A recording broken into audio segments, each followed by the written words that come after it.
बिस्मिल्लाहिर्रहमानिर्रहीम। जी हमें 10 जून 2021 की कोई 9:15 के अराउंड हमें एक कॉल मौसूल हुई थी मोहल्ला गरीबाबाद से कि वहाँ एक आकाश अराई नामी शख्स हैं, उनकी डेड बॉडी उनके घर मिली है। पुलिस ने 15 की कॉल पर रिस्पॉन्ड किया और जब हम मौके पे पहुँचे तो हमें वहाँ पे एक डेड बॉडी मिली और फिर इनके फादर को कॉल किया गया जो कि करीबी एरिया मियाँ चन्नू में थे उस वक्त। पुलिस की मुद्दत में FIR लॉन्च हुई और apparently with the help of technical evidences जो है और ह्यूमन इंटेलिजेंस की बेस पे अल्हम्दुलिल्लाह सिटी कबीरवाला के थानों ने और हम कंबाइन हमने एफर्ट किया और विद इन फ्यू डेज़ हमने इस ब्लाइंड मर्डर को ट्रेस किया। इसकी स्टोरी ये है कि जो आकाश नामी शख्स हैं उनका एक रिलेशनशिप था एलिया नामी बीबी के साथ। एलियास फोजिया बीबी थी और वो उनको ब्लैकमेल करते थे। उनके मोबाइल में उनकी कुछ वीडियोस भी थी और वो उन्हें फोर्स करते थे कि वो उनसे ज़बरदस्ती बात करें।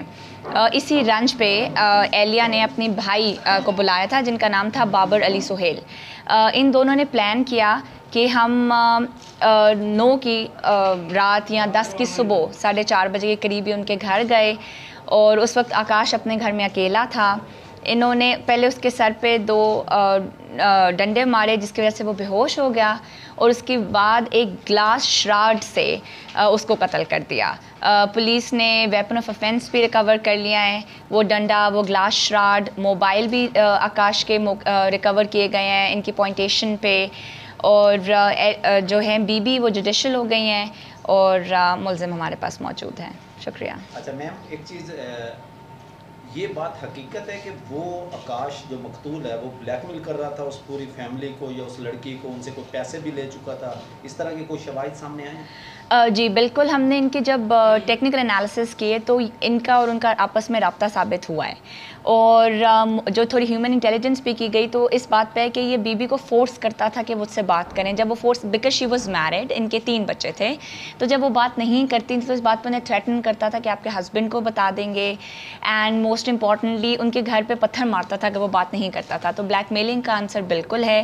हमारी ह्यूमन इंटेलिजेंस और CDN एनालिसिस से भी ये बात कन्फर्म हो गया। अच्छा मैम, ये बताइएगा कि ये खातून कितने बजे रात में उनके घर एंटर हुई जी, और कितने देर बाद इसके भाई एंटर हुए जी, और फिर उसको मतलब किस तरह वारदात डाली गई? हुआ ये था कि तकरीबन 4:30 बजे एंटर हुए हैं क्योंकि इनके जो बीबी के हस्बैंड हैं वो एक बर्फ़ फ़रोशी का काम करते हैं, तो वो सुबह सुबह जल्दी अपने घर से निकल जाते हैं।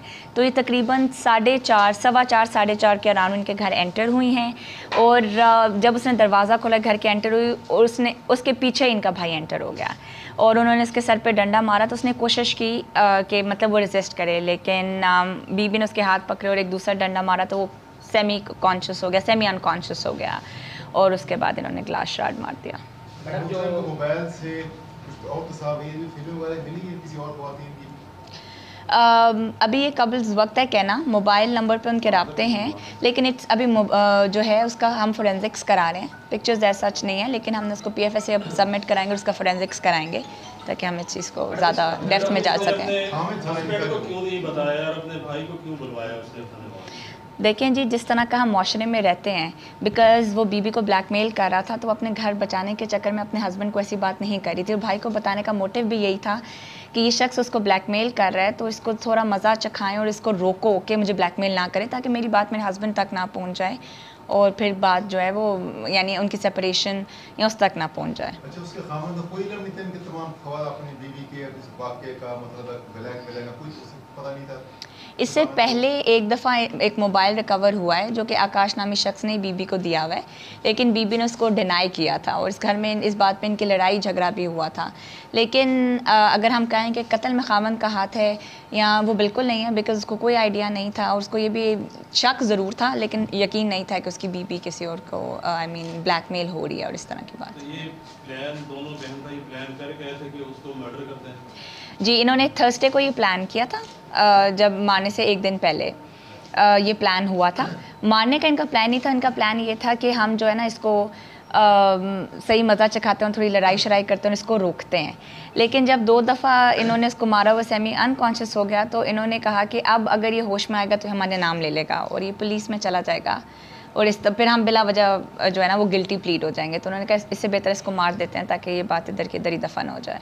मैडम इस सिकंदर के अलावा भी आकाश नामी उस लड़के के बारे में ये भी बताया गया कि उसके क्रिमिनल लोगों से ताल्लुकात थे, इस तरह की शवायद भी सामने आए। देखें जी, अभी ये बहुत प्रिलिमिनरी इन्वेस्टिगेशन है। हमें जो हम मकतूल के कैरेक्टर पे बिल्कुल भी बात नहीं कर रहे थे, हम ये देख रहे थे कि हमने कत्ल को ट्रेस करना था और कातिल कौन था। वो अल्हम्दुलिल्लाह ताला ने हमें इस चीज़ में सरखरू किया है और इंशाल्लाह with in very short period of time we have been able to apprehend the culprits.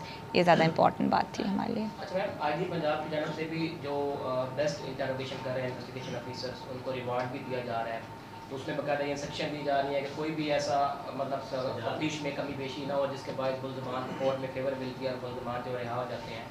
तो आज ये मतलब आपने बड़ा अच्छा काम किया, 72 घंटे में आपने कत्ल ट्रेस किया, आपके लिए चैलेंज था।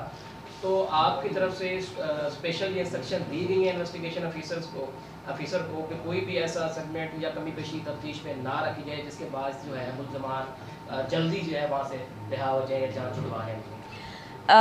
जी अल्लाह का शुक्र है, एक तो 72 घंटे में ट्रेस हुआ और दूसरी बात यह है कि सुपरवाइजरी ऑफिसर होने के नाते मेरा मैंडेट भी है कि हमें प्रोफेशनलिज्म के साथ काम करना है और विल डेफिनेटली इंश्योर कि हम will leave no stone unturned, कि जब हमने इन्हें पकड़ा है तो इंशाल्लाह हमारी इतनी अच्छी इन्वेस्टिगेशन भी होगी, एविडेंस कलेक्शन भी होगी कि कोर्ट में भी ये गिल्टी प्लीड होंगे। मैम इसमें जब ये वाक़या हुआ तो उसके वैल्यू 1 या 2 दिन के बाद किसी खातून को पुलिस ने पहले शक की बुनियाद पर थाने बुलाया था, लेकिन उस वक्त इसने बिल्कुल डिनाई किया और इनकार किया और बड़े कॉन्फिडेंस से इसको बात की और इसको जमानत पे फिर वापस भी भेज दिया गया। तो फिर कैसे पुलिस को इस चीज़ का पता चला कि ये वाकई यही खातून है? तो उसकी थोड़ी फर्दर सबसे बड़ी बात यह है कि अब हमें इस चीज़ को अंडरस्टैंड करना है कि अब हमारा जब हम स्कोप ऑफ इन्वेस्टिगेशन होता है वो बहुत ज़्यादा टेक्निकल एविडेंसेस पे बेस्ड होता है। तो हम टेक्निकलिटीज़ में गए, हमने टेक्निकल एविडेंस इकट्ठे किए और उस बात पे हमने एप्रीहेंड उन्हें किया। CDR एनालिसिस भी किए गए, जियो फेंसिंग भी कराई गई, हमने पूरे टेक्निकल एविडेंसेस पे फिर बीबी को एप्रीहेंड किया और फिर उन्होंने अपनी कन्फेशनल स्टेटमेंट भी हो गई, फिर वेपन ऑफ ऑफेंस भी हमें मिल गए। जो चीज़ें जाए वकुआ से गायब थी, जैसे कि उसका मोबाइल था, उसके ATM कार्ड्स थे, उसके सारे पर्स थे, ID कार्ड थे, वो भी हमें पॉइंटेशन पे रिकवरी हुई, तो फिर हमने इन्हें एप्रीहेंड किया। मैडम बहरहाल बहुत अच्छा आपने गुड पॉइंट शुक्रिया। अंदर कत्ल जो है आपने ट्रेस किया, इसके लिए आप और आपके SHO और दीगर जो मुलाजमीन हैं मुबारकबाद की मुस्तहिक हैं। जी बहुत शुक्रिया। यकीनन अगर इस तरह की एफर्ट रही तो क्राइम हमारे इलाके में कम हो सकता है। बहुत शुक्रिया। और आपको वेलकम भी कहते हैं। बहुत शुक्रिया। उमर तारिक मेरा नाम है, कैपिटल TV से मेरा ताल्लुक है, साबिक जनरल सेक्रेटरी हूं कबीरवाला। अच्छा, बहुत शुक्रिया।